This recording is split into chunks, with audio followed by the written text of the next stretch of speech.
Welcome to the first discussion segment. Like I said a short while ago, my guest is already seated. Is a regular. I can say he's a regular on this show. Stanley Aleke Esquire is a barrister at law, solicitor of the Supreme Court, and all the things you give to lawyers. But he's also a public affairs analyst. He writes a lot, as much as he discusses, politics and governance. You're welcome, Stanley. Thank you very much, sir. And how was your safari experience in Kenya? It was wonderful. It was wonderful. I put him in just because he just came back from Kenya. And when I got to know that he visited Kenya, not as election observer, but doing some other business, personal business. So how will you, what's your general impression? When you were there, how long were you in Kenya? And what was your general impression of the ambience, the political environment while you were there? Okay. I was in Kenya, I think, for like 7 days. Wow. I left the Kenya. Whole week? Yes. So I left Kenya on Sunday. That was 2 days ago. Oh, okay. Sunday afternoon. Kenya, I was kind of impressed because it was not looking as if they are at the eve of election. Everything was still going normal. Everywhere was calm. Nothing was really happening. Unlike Nigeria or Abuja, whereby there is a shutdown, there is road traffic blockage when there is even primary sub-party elections and stuff like that. Kenya, everything. In fact, my friend that was with me after even drew my attention to it that, do you know that in Tuesday time or in a daytime there will be general election in Kenya? I said, wow, why is everyone looking quiet? And he said, that is it. That Kenya have actually graduated to that extent whereby there will be a presidential or general election and people can still go about their daily duty and there will not be any disturbance or hitch or pre-election violence or stuff like that. So it was really a good time. Yeah, it was a good time. Kenya just had yesterday its sixth general elections and the third under the new constitution, which is the 2010 constitution. Yes. What were you able to pick up from media reports on what happened yesterday? Of course, Kenya is actually a very, will I say, a unique country in terms of where they are situated and where they are located, and they can boast of economic strength and the rest of things. But I was able to pinpoint, I was amazed, I was able to pinpoint some things during this Kenya electoral segment. The first thing that amazed me is, a person in Kenya can contest independence of a political party, unlike what we have in Nigeria, that you must be under a political party must feed you, and you must have the backing or backup or support of a political party. But in Kenya, if you think you're popular enough, if you think you have the people's mandate, and you think you cannot, I was asking, why is it so? They said, for you to join a political party in Kenya, it's more like a class system. Someone must lead you to it. They were like, who is your father? Who brought you here? So it's more like people who cannot afford or to go through that godfatherism system were like, hey, my people wants me to serve them. I know I can do this. Why not just give me a chance? And the committee was like, and they said there are about 35 persons in the current parliament that contested and won independent, without a political party. And it was quite impressive. It was quite impressive. And another thing is the election was generally free and fair. And I was impressed to see some people conceding defeat. The election result is yet to be announced, but they saw that there is every indication that they are likely to lose the election. There's a woman that contested for governorship, and they were like, fine, I came from private sector, I was a banker, I've served for 8 years. There's no need pointing or contesting the result or pointing an accusation finger at people. Like, if it's obvious that I'm losing, so the people adopting the spirit of sportsmanship are like, okay, conceding defeat, even when the election result is to announce. Unlike Nigeria, the last governorship election, there's been a squabble, months, days, weeks, and we are still hearing about the other candidate forged result. They want to contest it, and these are things that, all these things, they are things that delays political development. Just imagine how much will be expended now. I know some senior lawyers that they peg their asking rate for election tribunal from 100 million And in Kenya, it's more like it's a big deal in Nigeria, whereby nobody wants to accept the result of an election, especially if it's not favorable to you. It's obvious if it's from every indication that you lost this election. Why not just, concede defeat? Nigerians will always want to engage lawyers. And of course, I'm a lawyer. I don't have any problem of engaging lawyers. And if people don't engage lawyers, how are we going to eat and feed? But there are some things that is obvious that delays.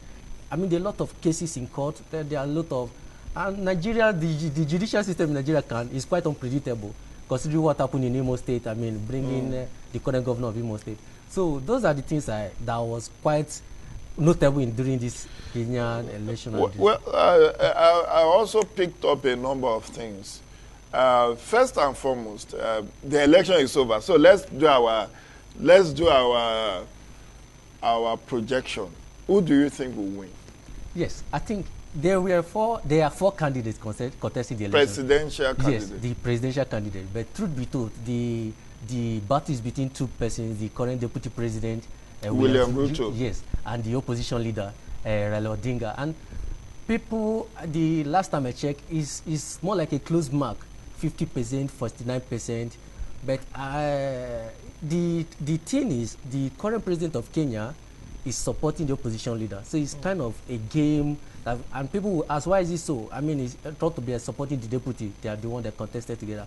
But what happened is, according to the story, they said right from the second term, they are after the 2017 election, which this current person, Raila Odinga, had a close mark with the Yes. Although the election was nullified, and because of some irregularities, and October there was a rerun. So what happened is, after the election, the deputy president, instead of focusing on being a deputy president, we call them vice president in Nigeria, he released his arsenal into mobilization, campaign, getting ready, warming up for the presidential election. And that was the follow-up he had with his boss. Well, the boss was like, look, this is I was able to relate with some of the political that I have that are my colleagues over there.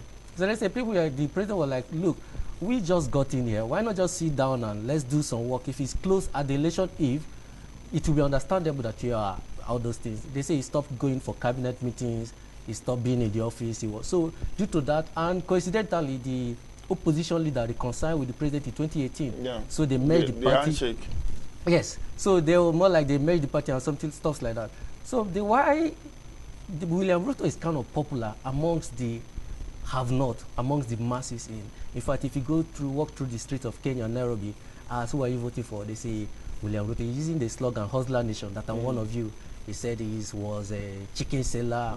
He just like the stuff that all these big brothers the motivational speaker play on their emotions and say, I'm one of you. I don't mind these people. And that's one good, unique nature about Kenyan politics. Most people, there are people introduce them.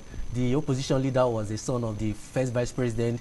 The current president was the son of the first president. So it's always been like that your father must be someone that introduced you. There must be a backup. So this was what William Ruto is using. It's I'm the person I was able to build myself from selling chicken to being a minister of agri to being deputy this thing.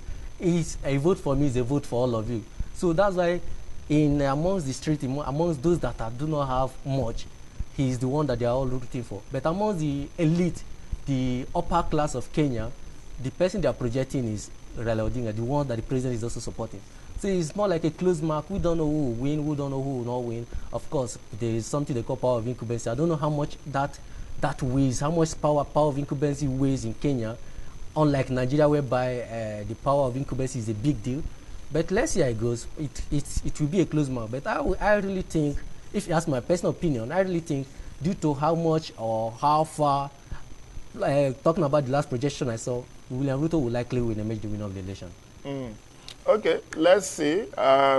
If William Ruto wins, what's the implication? That would be a defeat of the dynasties. Of course. The class system. The class system. And do you see that happening, given the fact that, yes, Raila Odinga is a veteran of many years, a former prime minister. He comes from a political dynasty, and Jomo Kenyatta, father of Uhuru Kenyatta. Of course, they are foes of many decades, but they've reconciled. So if William Ruto wins, as and I have been in East African country to observe election, and that's Uganda. And what I saw is that sometimes in the federal capital, you may be popular. Did you know that President Buhari lost Abuja? Yes, yes. But he won. Yes. Because the votes are not in the town. Yes. The votes are in the Rural suburban environment. And if William Ruto wins, that means it's an upset. But anything is possible in politics. But let's go away from who wins and who loses. Kenyans are the ones to decide. They've decided, Yes. the votes are being tallied, but from what we learned, the Kenya IEBC, that's the Independent Electoral and Boundary Commission of Kenya, has 7 days within which Yes, to announce the final result. So we keep our fingers crossed. Whoever wins, that's the preference of Kenya.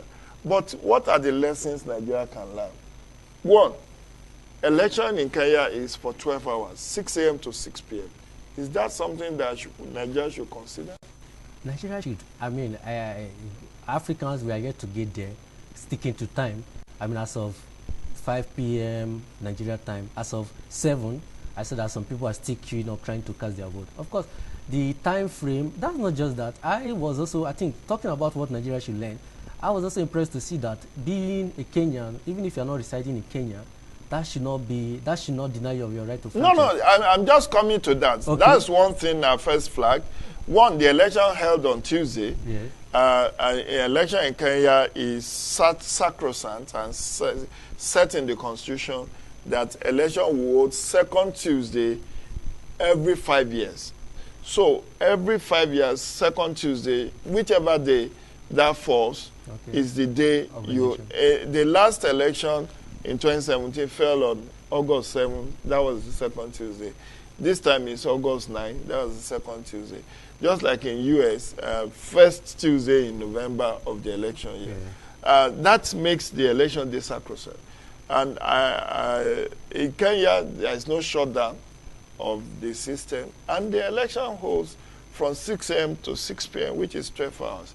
I'm just asking you, given the comparative knowledge of Nigeria, is this something Nigeria should be working towards? Because in Nigeria, elections only holds for 6 hours, 8:30 to 2:30 in the afternoon. And that time frame is kind of short. I think Nigeria should fight, the electoral body should see to it. I mean, talking about card readers spending hours not to malfunctioning, I mean, or the old people. The last Anambra election, I was observing it. It took about 3 hours for card reader to start working. Just imagine how many people was not. I mean, people protested, but that they were not able to vote, and you are telling them that election should close. That this is what the law says. This is what the electoral law says. That there should be expansion of this time frame. 6 hours is quite small for election. In talking about how complex Nigeria's setting, political setting is. Talking about the population of Nigeria. Talking about people that are really interested to vote. So these are one of the things that Nigerians should learn. That let's expand this time frame. People want to.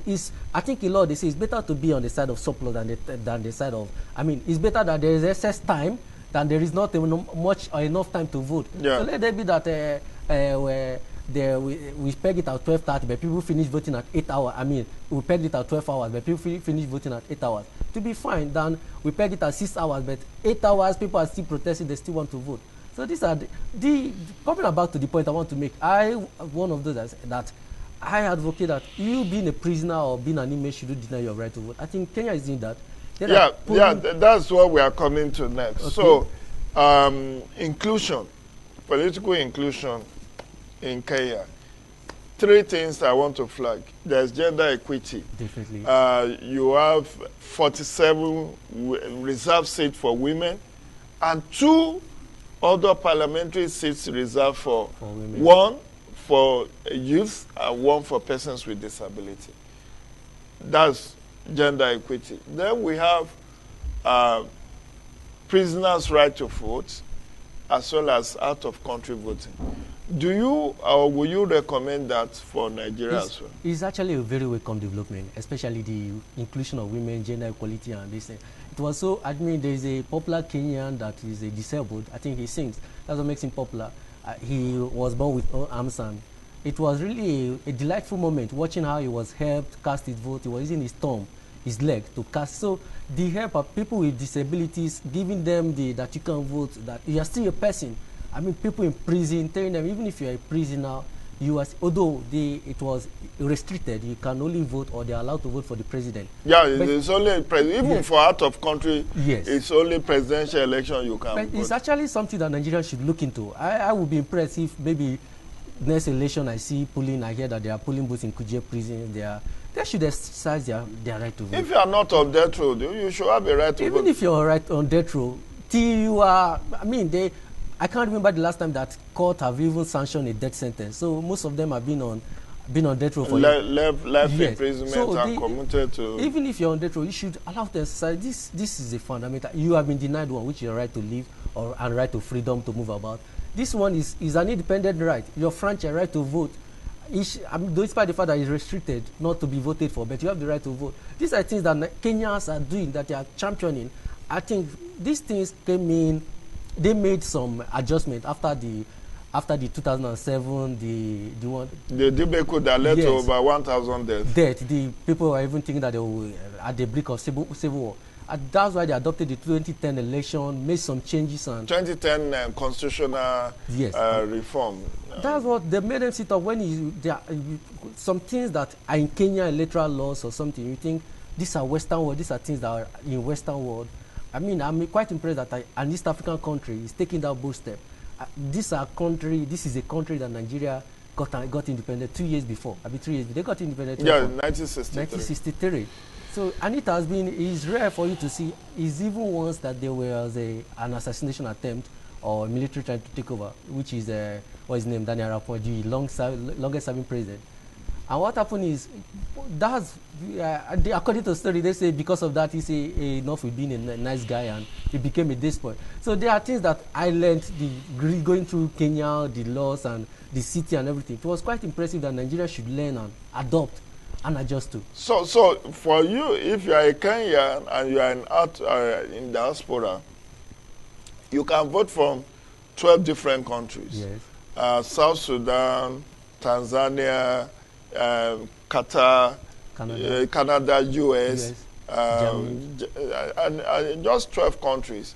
And I am sure they will expand it. So over 44,000 residents, diasporans, were expected to cast their vote yesterday through their consulates and embassies. Yes, I think that's something Nigeria should also look at. Definitely. I mean, Nigeria should. Because, I mean, look at the investment portfolio, the remittances that Nigeria receives from its diasporan community. Millions of Nigerians in diaspora that, I mean, it's very humongous, the amount that they remit back home. And they're also doing us proud. The Toby Amushans of this world, it's a Brumer of this world, who are based in US, many of our athletes, footballers. And they want to be part of this decision making. They want to be part of the decision-making process. They don't want to fly down. Me, if I stay in US, I don't, unless my uncle or my father is contesting, before I will buy ticket and fly down to vote. It's cumbersome for you to fly down for purpose of registering, then fly down again to vote. Why you can do that in the comfort of your embassy? That's what Kenya is doing that Nigeria should learn. Why not UK? There are thousands of Nigerians, millions in UK, US, Canada. Why not, especially, even if we don't want to go with 12, can we just start with 2 or 10? I mean, there's nothing that says we cannot go with 20. Nigeria is not, I mean, if you look at the diaspora community of Nigerians, we possibly will have about 5 to 7 million Nigerians in Dubai now. You can speak your language. And you will see. They have colonized Dubai. They have in UK. There are places you go, Peckham and all of that. You will be like you are even in your backyard. In the US, I saw them doing traditional this thing, wearing the same thing. Yes, I mean, they do Yam Festival, they do World Igbo Cultural Day, they do August meeting, and so these people if they are given opportunity to also exercise their franchise, I don't think it's too much to ask our government. And some of them want it. Some of them really, if you see some of them talking on Twitter, they really want to be part of this decision making. Why not just give them a chance? I mean, and it's electronically transmitted, so it's not something that Nigeria should be worried that the irregularities or it could be hijacked. And no, if Nigerians can do it free and fair in Nigeria, in home country, it can as well be possible over there. Just imagine there is nothing. It'd be rare to hear that the election boss or electoral this was hijacked in the US. I mean, it will not. I don't think it will be possible or something like that. So these are some of. I mean, when you look at Kenya, which in all the development indices, Nigeria is better than Kenya, and they have a lot of respect for us. Definitely. And definitely. We should be the leading light in Africa. And there are if you go to Kenya, you see some Nigerians. I mean, there is GT Bank there. There is EcoBank. Some of their their A-rated banks are Nigerian bank, indigenous bank. That's what I mean. The Igbo community in Kenya is very large. Very the large. Spare parts, they are selling spare parts. They are doing so many things in Kenya. But the question is, as a lawyer, what kind of reforms do you want to see? For instance, the election is holding on Tuesday. In Kenya, it's not on Saturday, it's not on Sunday. In Nigeria, we have condemned ourselves to holding election on Saturday. And yet, you still lock down the entire system, as if it doesn't matter how many billions of naira we lose. And Kenya is doing its own election on a Tuesday, not shutting down the system. And you know, they have this election with the regularity of a clock.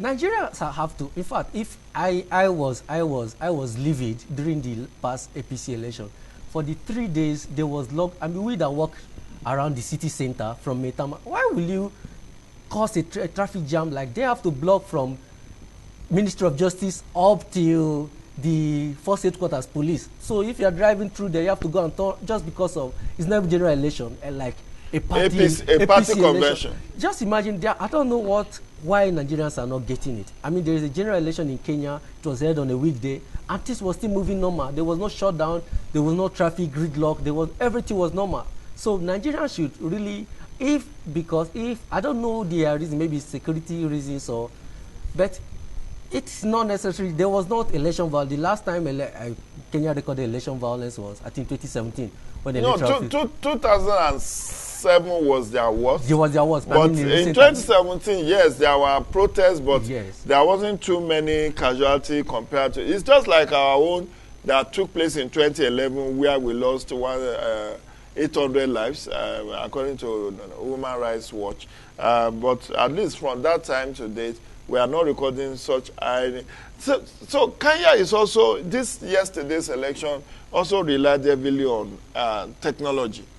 From biometric registration to, they are also doing, what is it called? Election review, election electronic transmission of results and all of that. And Chibukati, the IEBC chairman, said political parties, media, civil society can do their parallel vote tabulation so that they can give effect to transparency and accountability of the whole exercise. What have you to say about that? That the use of technology in Kenya elections. I think but they are not yet.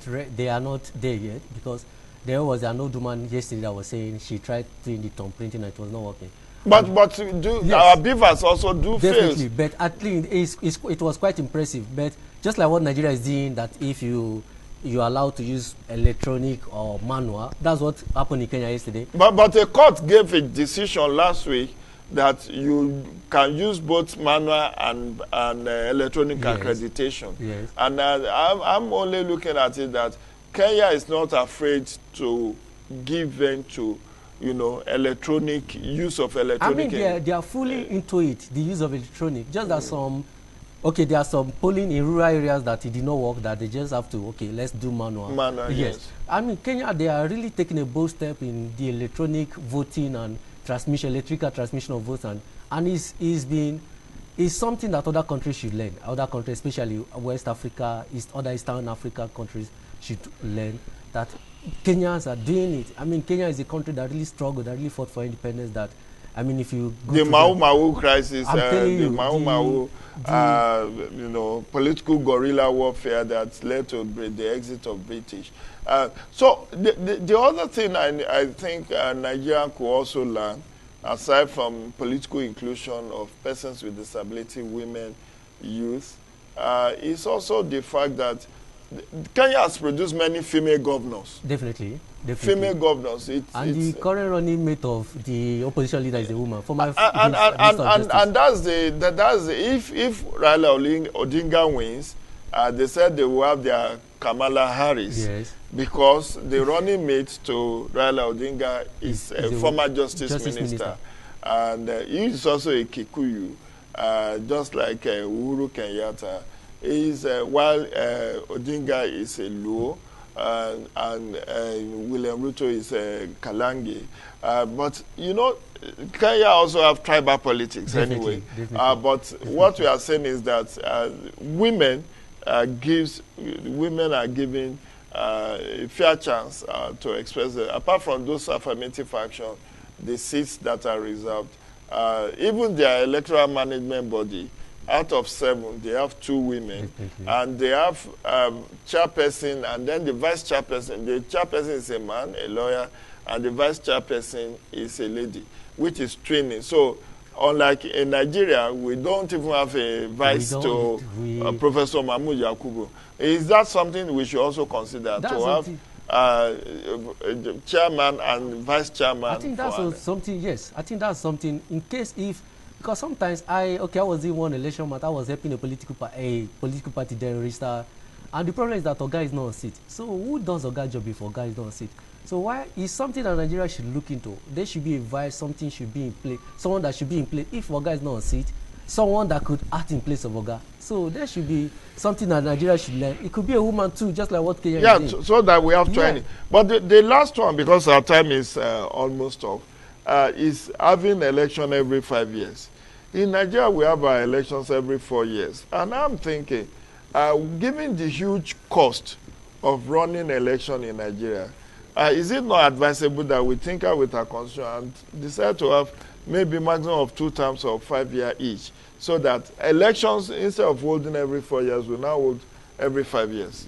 I don't think. In fact, if you ask me, I would even want Nigeria to reduce it to 3 years, 3 years, maximum of 2 terms. You can't. Sorry, we need to go on a short break and to run an advert, and we'll be back. Then we'll take your thoughts. You were talking about whether we should have our elections every 5 years or 4 years. You said you prefer to reduce the time. Yes. Why? Because Nigeria is actually a funny place. I don't want to actually go very sentimental, but the truth being told is we are not there yet where we can be recycling leaders trying to have someone for 5 years. Is a huge risk to take. Just imagine how much Nigerians have been crying just for 4 years, 2 terms, and this thing. That's some of us. Let's reduce it, maybe 3 years. But the cost of running election, have you considered that? It's always opportunity cost. The cost of, 305 billion in 2022 for elections. It's more better to spend that amount in cost of the economic hardship that comes. What if the next person that comes and stay 5 years is someone that cannot even do anything, or someone that? But you can impeach him. The president is under impeachment threat. How possible has that been? Do you know the process, the constitutional procedures of impeachment, going through the process of First Amendment, set up a committee? The president defend himself, and what if it doesn't fly? Especially Nigeria, the nature of the party system of Nigeria, whereby the lawmakers are in the same political party with you. That's why it have been more like impossible of impeaching a president and executive in Nigeria. It's not something if you try to impeach a president that you're in the same party with, you can be sanctioned that you are against the party.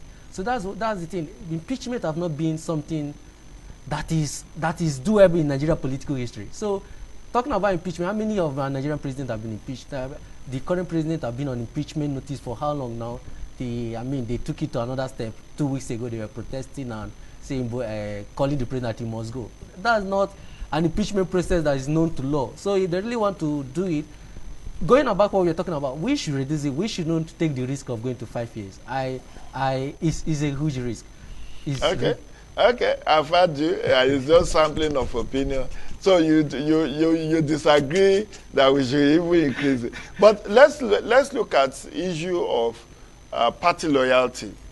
We have an incumbent in Kenya who is supporting the opposition to succeed him as against his vice. And I recall that similar scenario played out in Liberia, where Ellen Johnson Sirleaf decided to support the emergence of George Weah as against his own vice president succeeding her. In Nigeria, if that had happened, I think that happened when Obasanjo had a fall-off with Atiku. So, but Obasanjo wasn't supporting opposition. But he was not. Obasanjo wasn't supporting opposition. He didn't say go and vote for AD or go. It was obvious that he will never support his vice because of just the same thing. Is exactly the same thing that is happening in Kenya. The president and the deputy president had an issue. They had an issue. They had that same thing. But this one, the president was kind of open about it. Or like he's supporting so person, he's supporting the opposition leader. They've reconciled. In fact, I was watching. He was actually active in the campaigning during this election. He was going to with the opposition leader campaigning, asking, demanding for vote and the rest. And you still think William Ruto stood a chance of winning this election? That's the thing. The masses. Because the power of incumbency. Anyway, we are not in a position to vote, so we can only expect in the coming days. Perhaps by now the outcome will have been known before the end of today, because of the parallel vote tabulation. We may have seen the winner of this election. And there is also a possibility. Let me pick your brain on this. In Kenya, for you to be a winner, you need 50 plus 1, as well as spread of 25% in 24 out of the 47 counties. So is that not cumbersome? Is this something you recommend for Nigeria? For popular vote, 50 plus 1, then 25% in at least maybe 2/3 of the states. I think Kenya, sometimes we should not or try to place Nigeria side by side in some things because they have their own, every country has their own unique system. Peculiarity, how complex it is. So I don't think that one is something that could be doable in Nigeria. It was even one of the reasons it was cancelled or nullified in 2017 because of, they say, the other irregularities, and one of the current president, Uhuru Kenyatta, was not able to amass 24th of the. If you've gotten 50 plus 1 in the general coalition, that's enough. So why try to spread it that you must have 25% in 24 out of the 47 counties? That to me is a strict requirement. But they want a popular president. They don't want somebody. Look, our own system here has been hugely criticized on the basis that people become president without being very popular, and that it's too laid back. If all you need is just majority of valid vote cast and 25% in 2/3 of Nigeria, that is the French model of 50 plus 1, which is also what Ghana does, which is what Mali and many other countries does. But the flip side of that is the cost implication, because and people have predicted that this particular election, if Ruto is as popular as he thinks he is, this election could go into a second round, because none of the candidates may be able to get the minimum threshold to be declared winner on the first ballot. And that means in another 30 days, under 30 days, they have to go another huge resources to do election. I mean, that's a departure of what democracy is all about. Democracy talks about a majority. It doesn't matter if it's 1 over, in as much, even if it's 9 or 4, 6, 4, in as much as there's no equality. One person above is enough. Popular or not, one person is enough to. The cost effective, that's quite it's not something I would want to be adopted in the Nigeria political system. But okay, let's also look at the one aspect that is very intriguing. the election petition in Kenya goes directly to Supreme Court. Yes. And the Supreme Court has 14 days within which to do election dispute resolution. Is that, in Nigeria, you need 6 months, 180 days. And it doesn't even start from Supreme Court. And it doesn't start, it starts from the appellate court, the Court of Appeal. So do you think they should learn from us that 2 weeks is not enough to do a proper evaluation of the outcome of election? 14 days is really a tight period. I'm thinking how a judge, how many justices can be able to go through the number of votes, if you say this social rural area, the election was mad with illegal, all these things have to be investigated. So 14 days is actually, there's a saying that a justice rush is a justice rush. So why the 14? 1 month even 1 month is not enough. Talking about the population and the thing, I think Nigeria, we're actually doing the right thing, because this thing, let it take time, build from the appellate court, then you go, if you are not certified, you go to the Supreme Court. I mean, where the Supreme Court should be final, or what they say is the all at all. So again, you don't wait for 4 or 5 months to be sworn in.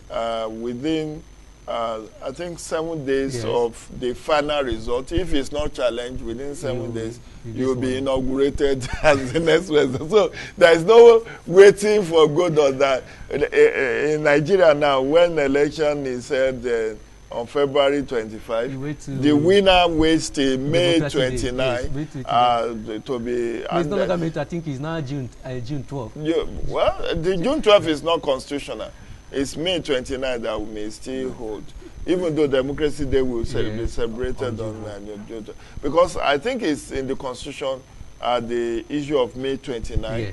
So if you now, unless you amend the Constitution to reflect June 12, you may still. But the point is, in Kenya, you don't have to wait for a long period before your inauguration. Once your election is not challenged, within 1 week, you are inaugurated. And I think that's something Nigeria should also learn, because that period of wait to be inaugurated is when most of these, I've read cases, I've seen this thing. That was the time they use in doing the, what I call it, sweeping. That's what sweeping the treasury. That's why they used to pack their retirement to take what they will take home. Their and if you know that you just have 1 week, I think you will. But what about transition committees, particularly if you are moving from the ruling party to the opposition? Would there be sufficient time, 1 week, for you to do all the transitioning? I mean, 24 hours is enough for that. Are you so sure? It's something doable. I'm not comfortable with this thing that after you've just like the current sitting of the last election, the one that Davido's uncle won. Nobody know, maybe out of grievances. He will have to wait till November for this nobody inauguration. Yes, out of grievance and something like that, he could maybe ground or maybe put a pause on developmental project and stuff like that. But you have been elected, so why waiting for months to be inaugurated? If 1 week is too close, 2 weeks is enough. Start doing your job, start your this thing. If the case in court, fine. You can still be the president or the governor till when the court says otherwise. Okay, I think that would be the size of our intervention on this edition, this segment of this discussion. I want to thank you. I saw you dancing with the Maasai. You really had a very nice time in Kenya. I did. Next time, please invite me along. Let me also go and buga in Kenya. Thanks for coming, Stanley. Stanley Aleke is a barrister at law. He's a solicitor of the Supreme Court. He's been talking Kenya elections with us. We've looked at different dimensions, the pluses and the minuses, the one Nigeria can learn and the one they should learn from Nigeria. That will be the size of this. We'll be back in a bit to take us through the second and final segment. Stay tuned.